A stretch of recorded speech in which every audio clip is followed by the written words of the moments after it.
Pankaj sir classes में आप सभी का स्वागत है। आइए आज हम लोग कुछ प्रश्न का उत्तर समझते हैं, जानते हैं और सीखते हैं। सबसे पहला जो प्रश्न है आज का वो है कि दहन का पोषक क्या है। दहन का पोषक क्या है या दहन का पोषक पदार्थ क्या है। सपोर्टर ऑफ कंबशन, नाम से ही पता चल रहा है जो पदार्थ दहन की क्रिया में सहायक होते हैं दहन का पोषक कहलाता है।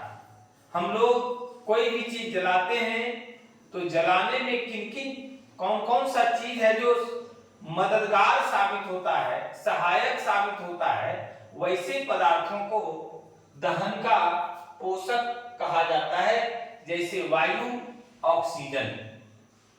ऑक्सीजन अगर नहीं रहेगा, हवा की उपस्थिति नहीं रहेगी तो हम लोग कोई भी चीज नहीं जला पाएंगे, यानी दहन की क्रिया का संपादन नहीं होगा। इसलिए कि जो पदार्थ दहन की क्रिया में सहायक होते हैं दहन का पोषक कहलाता है, जैसे वायु और ऑक्सीजन। दूसरा जो प्रश्न है जस्ट पहला का उल्टा कि दहन का अपोषक पदार्थ क्या है, नॉन सपोर्टर ऑफ कंबशन क्या है। तो जो पदार्थ दहन की क्रिया में सहायक नहीं होते हैं दहन का अपोषक कहलाता है। जैसे कार्बन डाइऑक्साइड गैस। कोई भी मोमबत्ती, कैंडल या दिया को अगर हम जलते रहता है, हम लोग कोई बर्तन से अगर ढक देते हैं तो वो बुझ जाती है।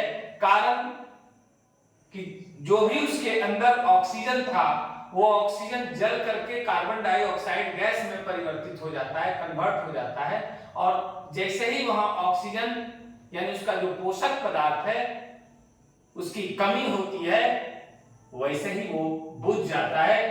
कहने का मतलब हुआ कि कार्बन डाइऑक्साइड गैस दहन का अपोषक पदार्थ है, वो जलने में मदद नहीं करता है ना। फिर से एक बार देखिए कि जो पदार्थ दहन की क्रिया में सहायक नहीं होते हैं दहन का अपोषक पदार्थ कहलाता है, जैसे कार्बन डाइऑक्साइड गैस। ये छोटा छोटा प्रश्न हम लोग सीख रहे हैं और इन सब प्रश्न से वस्तुनिष्ठ प्रश्न किया जाएगा। ऑब्जेक्टिव टाइप क्वेश्चंस आपसे पूछा जाएगा कि ऑक्सीजन क्या है, तो ऑक्सीजन दहन का पोषक है। कार्बन डाइऑक्साइड क्या है, तो दहन का अपोषक पदार्थ है। अब आइए तीसरा जो प्रश्न है आज का तीसरा प्रश्न, ये बहुत ही इंपॉर्टेंट प्रश्न है कि ज्वलन ताप क्या है, इग्निशन टेम्परेचर क्या है। आइए समझें कि जिस न्यूनतम ताप पर कोई पदार्थ जलना प्रारंभ करता है उस ताप को उस पदार्थ का ज्वलन ताप कहते हैं। यानी जिस न्यूनतम ताप पर कोई पदार्थ जलना प्रारंभ करता है उस ताप को उस पदार्थ का ज्वलन ताप कहते हैं। देखते होंगे पुआल आसानी से जल जाता है, जबकि लकड़ी का मोटा मोटा सिल्ली जलाने के लिए ज्यादा परेशानी उठाना पड़ता है, उसके लिए ज्यादा टेम्परेचर की जरूरत पड़ती है। कहने का मतलब हुआ कि पुआल का ज्वलन ताप कम होता है, इसलिए हम लोग माचिस का तीली भर जलाने से आग उसमें पकड़ जाता है, जबकि लकड़ी का जो सिल्ली होता है उसको हम लोग माचिस के तीली से नहीं पकड़ा सकते हैं, कारण ज्वलन ताप उसका अधिक होता है, जबकि पुआल का ज्वलन ताप निम्न होता है। तो जिस न्यूनतम ताप पर कोई पदार्थ जलना प्रारंभ करता है उस ताप को उस पदार्थ का ज्वलन ताप कहते हैं। अब है बड़ा ही इंपॉर्टेंट प्रश्न है कि दहन के लिए आवश्यक शर्तों को लिखें। कोई भी पदार्थ किन शर्त पर, किन परिस्थिति में जलता है, दहन होता है और क्या क्या शर्त है उसकी विषय में हम लोग जानकारी लेते हैं। तो हमने लिखा दहन के लिए आवश्यक शर्तें निम्नलिखित है। हम लोग दहन की क्रिया कब कर सकते हैं? तो उसके लिए सबसे पहला जो शर्त है कि दहनशील पदार्थ की उपस्थिति होना चाहिए। जो जलता है, जो जलने वाला पदार्थ है, हम उसी को जला सकते हैं, उसी का दहन कर सकते हैं। ईंट, बालू, पत्थर को हम लोग जला नहीं सकते हैं क्योंकि वो दहनशील पदार्थ नहीं है, अदहनशील पदार्थ। जो दहनशील पदार्थ है, चाहे वो लकड़ी हो, गोईठा हो, कोयला हो, पेट्रोलियम हो, कागज हो, जो जलने वाला पदार्थ है हम उसी को जला सकते हैं। बाकी का कोई भी परिस्थिति उत्पन्न कर देंगे तो वो नहीं जलेगा। इसलिए दहन के लिए आवश्यक शर्त, सबसे पहला शर्त है कि दहनशील पदार्थ की उपस्थिति होना चाहिए। दहनशील पदार्थ नहीं होगा तो हम लोग दहन की क्रिया का संपादन नहीं करा पाएंगे। दूसरा जो पॉइंट है वो है कि दहन के पोषक पदार्थ की उपस्थिति। अगर दहनशील पदार्थ है, कागज है, कोयला है, लकड़ी है, और वहां पर अगर दहन के पोषक पदार्थ यानी वायु नहीं है या ऑक्सीजन की उपस्थिति नहीं है तो उस परिस्थिति में दहन की क्रिया का संपादन नहीं होगा। उस वस्तु को, दहनशील पदार्थ को भी हम लोग जलाने में सक्षम नहीं हो पाएंगे। तीसरा जो पॉइंट है वो है कि ज्वलन ताप की प्राप्ति। मान लीजिए कि हम लोग दहनशील पदार्थ ले लिए, लकड़ी, वायु भी उपस्थित है, ऑक्सीजन की उपस्थिति है, लेकिन एक माचिस के तीली से हम लोग उसको जलाएंगे, क्या वो जलेगा? नहीं जलेगा। कारण लकड़ी के सिल्ली के लिए ज्वलन ताप की प्राप्ति होनी चाहिए, यानी वो जिस न्यूनतम ताप पर जलना प्रारंभ करता है उस न्यूनतम ताप की भी व्यवस्था होनी चाहिए, अर्थात ज्वलन ताप की भी प्राप्ति होनी चाहिए, तभी कोई भी पदार्थ का दहन संभव हो सकेगा। इसलिए हम लोगों ने क्या देखा कि दहन के लिए 3 आवश्यक शर्त हैं। सबसे पहला जो है वो दहनशील पदार्थ की उपस्थिति होनी चाहिए। दूसरा है कि दहन के पोषक पदार्थ की उपस्थिति होनी चाहिए, और तीसरा ज्वलन ताप की प्राप्ति होनी चाहिए। ये बहुत ही इंपॉर्टेंट प्रश्न है, आप इसको तैयार करें।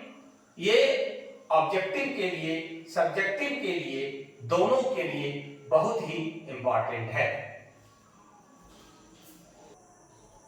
अब आइए अगला प्रश्न देखते हैं कि ज्वाला किसे कहते हैं, फ्लेम किसे कहते हैं।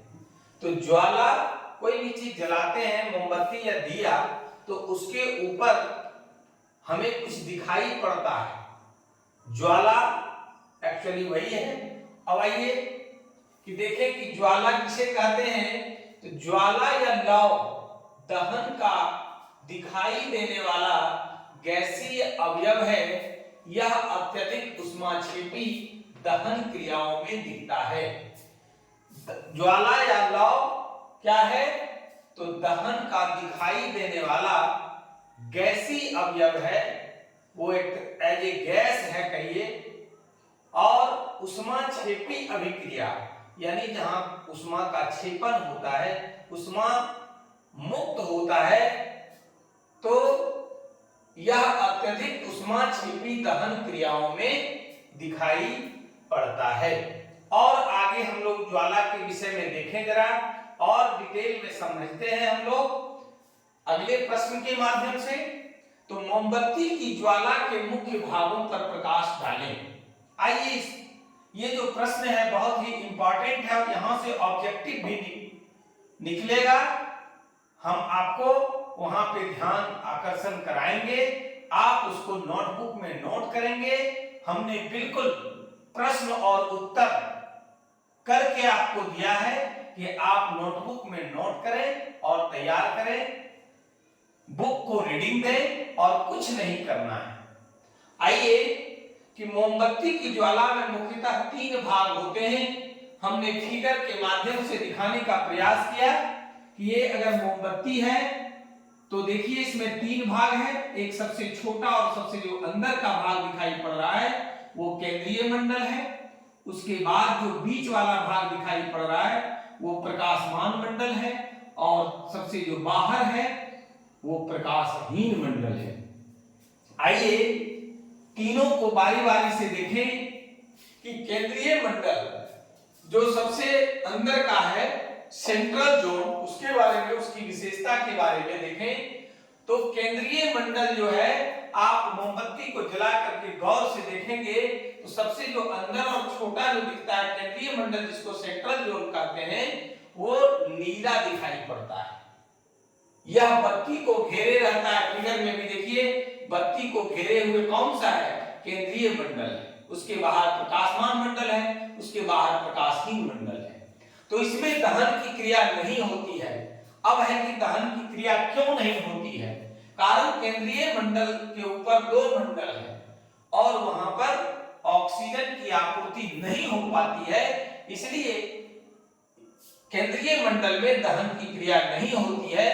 इसलिए इस भाग को, इस जोन को, इस मंडल को अदहन का क्षेत्र भी कहा जाता है। अब आपसे ऑब्जेक्टिव में पूछेगा कि केंद्रीय मंडल का रंग कैसा होता है, तो पहला ऑब्जेक्टिव है कि नीला होता है। दूसरा, अदहन का क्षेत्र किस मंडल को कहा जाता है? तो केंद्रीय मंडल, सेंट्रल जोन। क्यों होता है वो अदहन का क्षेत्र? इसलिए कि वहां ऑक्सीजन की आपूर्ति नहीं हो पाती है, इसलिए वहां दहन नहीं होता है और उस भाग को अदहन का क्षेत्र भी कहा जाता है। दूसरा जो है प्रकाशमान मंडल, ल्यूमिनस जोन। देख लीजिए फिगर में, बीच वाला जो है वो प्रकाशमान मंडल है, ल्यूमिनस जोन है। प्रकाशमान मंडल यानी प्रकाश उत्पन्न करने वाला है। तो यह ज्वाला का सबसे बड़ा भाग होता है और इसमें से पीला प्रकाश निकलता है। हम जब मोमबत्ती को जलाते हैं और उसका जो लौ देखते हैं, ज्वाला देखते हैं, और हमें क्या दिखाई पड़ता है? पीला रंग दिखाई पड़ता है। और पीला रंग जो दिखाई पड़ता है, यही प्रकाशमान मंडल का मंडल ही दिखाई पड़ता है, ल्यूमिनस जोन दिखाई पड़ता है।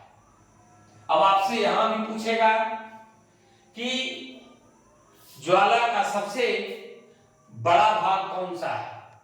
जवाब देना होगा प्रकाशमान मंडल। क्या जवाब देंगे? प्रकाशमान मंडल।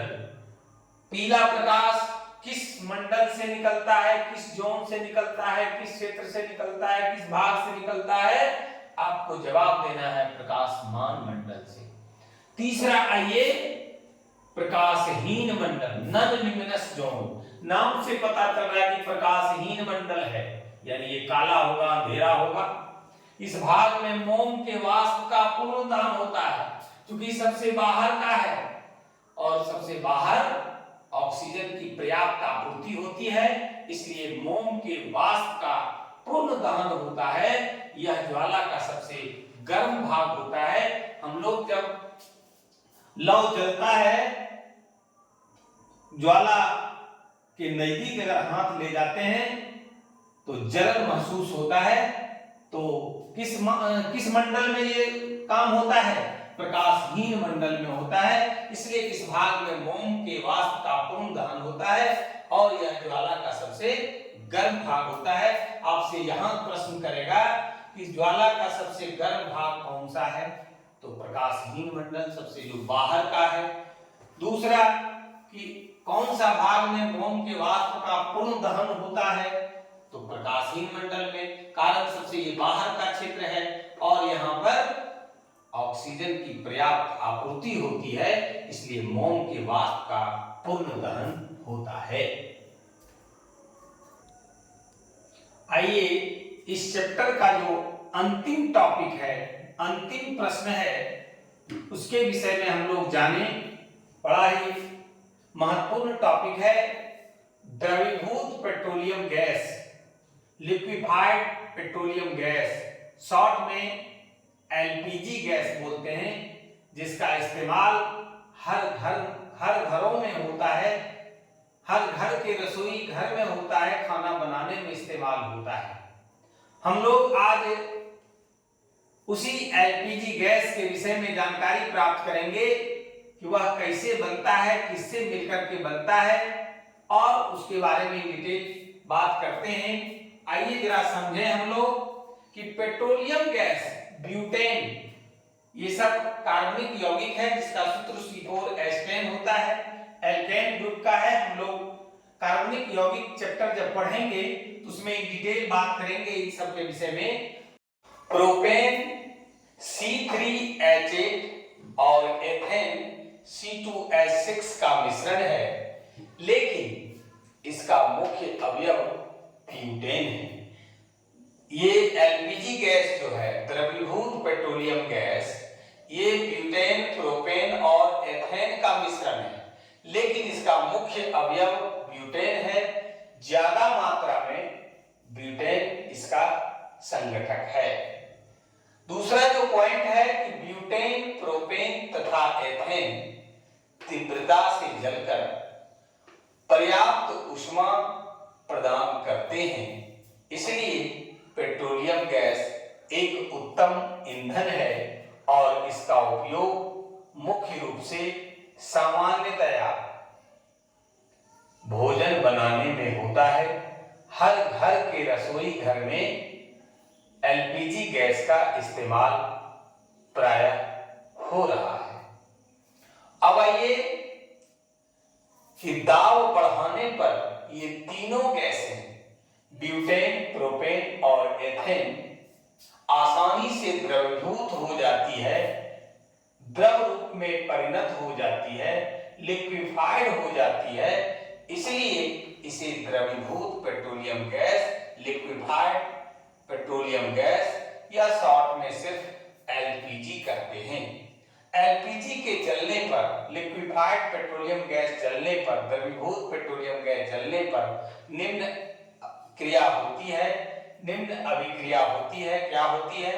तो ब्यूटेन C4H10 ऑक्सीजन के साथ संयोग करता है, ऑक्सीजन की उपस्थिति में जलता है और CO2 कार्बन डाइऑक्साइड गैस बनता है, जल भी इससे मुक्त होता है और पर्याप्त मात्रा में ऊष्मा निकलती है, जिससे कि हम इसका इस्तेमाल ईंधन के रूप में करते हैं। एक और इंपॉर्टेंट बात है कि एलपीजी गैस ज्वलनशील होता है और इसका इस्तेमाल सिलेंडरों में भर करके किया जाता है। एलपीजी गंधहीन गैस है, इसमें कोई अपना गंध नहीं होता है। क्योंकि गैस का लीकेज बहुत हानिकर है, इससे बहुत बड़ा नुकसान होने की संभावना रहती है। इससे बचने के लिए सिलेंडर में एक विशेष प्रकार का खराब गंधयुक्त गैस भर दी जाती है, मिला दी जाती है और उसका नाम है इथाइल मरकैप्टन, जिसका सूत्र होता है C2H5SH। ये उसमें अल्प मात्रा में मिला दी जाती है कि अगर गैस का लीकेज हो तो उसके गंध से हम लोगों को पता चल सके, इसलिए उसमें इथाइल मरकैप्टन की अल्प मात्रा सिलेंडर में मिला दी जाती है।